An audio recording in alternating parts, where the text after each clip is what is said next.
Baik, Assalamualaikum warahmatullahi wabarakatuh. Selamat pagi dan salam sejahtera untuk kita semua. Perkenalkan, saya Faisal, NIM P2217203, mahasiswa Stikes Geraha Edukasi Makassar. Kali ini saya akan menyampaikan satuan acara penyuluhan tentang HT emergency.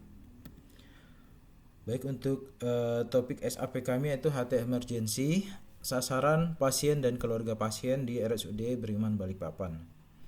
Hari garing tanggal Senin 22 Januari 2024. Jam 8 WIB. Waktu sekitar 15 menit. Tempat di hall lantai 1. Tujuan instruksional umum.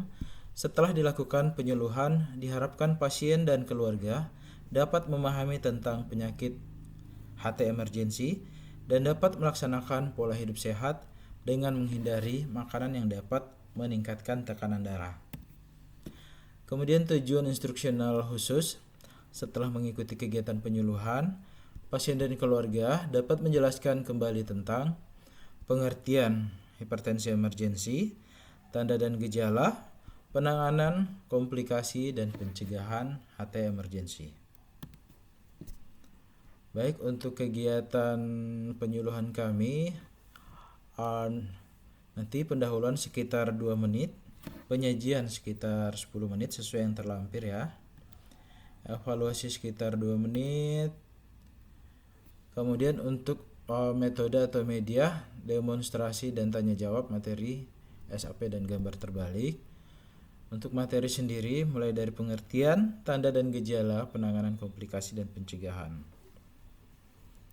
Kemudian evaluasi sesuai materi yang telah dipaparkan. Untuk uraian materinya sendiri, mulai dari definisi hipertensi emergensi, yaitu kondisi di mana tekanan darah melonjak terlalu tinggi dan terjadi secara tiba-tiba. Kondisi darurat hipertensi ini bisa menyebabkan kerusakan organ dan bahkan kematian. Hipertensi emergensi memerlukan penanggulangan secepatnya, yakni penurunan tekanan darah dalam hitungan menit atau jam. HT emergensi seringkali terjadi ketika penyakit HT tidak terkontrol atau ketika pasien HT tidak meminum obatnya, juga bisa karena kebiasaan pasien yang menggunakan obat bebas yang dapat memperparah tekanan darah tingginya. HT emergensi ditandai dengan adanya tekanan darah sistolik lebih dari 180 mmHg dan diastolik lebih dari 120 mmHg. Tanda dan gejala, yang pertama sakit kepala dan penglihatan kabur, kecemasan yang berlebihan, kebingungan yang semakin parah, bisa sampai penurunan kesadaran, kejang, nyeri dada yang bertambah berat, sesak nafas, mual dan muntah, pembengkakan atau penumpukan cairan di jaringan tubuh, kelemahan anggota gerak, lengan dan tungkai. Penanganan, pasien HT emergensi perlu dirawat di rumah sakit untuk mendapatkan pengobatan dan pemantauan medis yang ketat. Dokter akan memeriksa kondisi fisik termasuk tekanan darah, serta pemeriksaan penunjang seperti tes darah dan tes urin. Juga pemeriksaan penunjang lain untuk mengevaluasi kondisi penderita HT emergensi.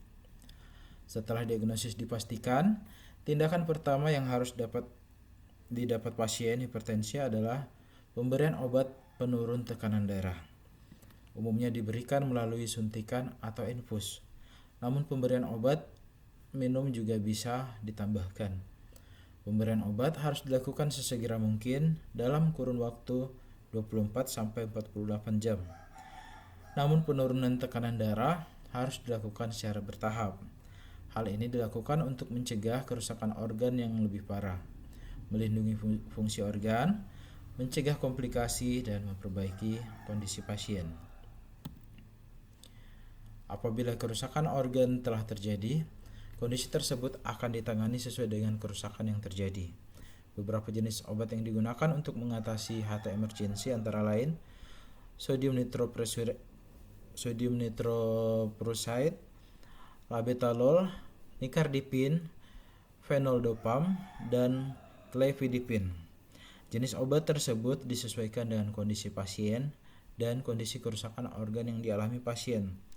Disarankan untuk segera pergi ke rumah sakit terdekat jika mengalami gejala-gejala hipertensi emergensi. Karena kondisi ini dapat berakibat fatal jika tidak ditangani secepatnya.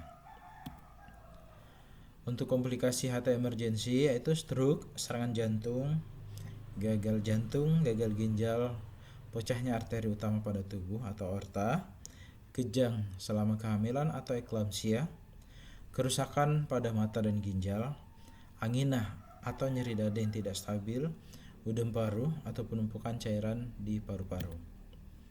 Pencegahan yaitu menjaga berat badan ideal.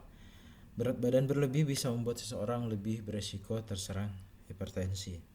Berolahraga secara rutin. Seorang yang aktif berolahraga akan lebih terhindar dari resiko terserang HT. Lakukan jalan cepat atau bersepeda 2-3 jam setiap minggu. Konsumsi makanan yang rendah lemak dan kaya serat. Misalnya roti dari biji-bijian utuh, beras merah serta buah dan sayur. Kurangi garam. Batasi dalam makanan tidak lebih dari 1 sendok teh. Kurangi konsumsi alkohol. Mengkonsumsi lebih dari takaran alkohol yang disarankan bisa meningkatkan risiko HT emergensi. Berhenti merokok. Meski rokok tidak menyebabkan HT secara langsung, tetapi rokok bisa membuat arteri menyempit sehingga meningkatkan risiko serangan jantung dan stroke. Konsumsi kafein yang sesuai yang dianjurkan, minum lebih dari 4 cangkir kopi sehari bisa meningkatkan risiko hipertensi. Baik, demikian satuan acara penyuluhan dari kami. Terima kasih atas perhatiannya, semoga bermanfaat untuk kita semua. Saya akhiri dengan ucapan Assalamualaikum warahmatullahi wabarakatuh. Terima kasih.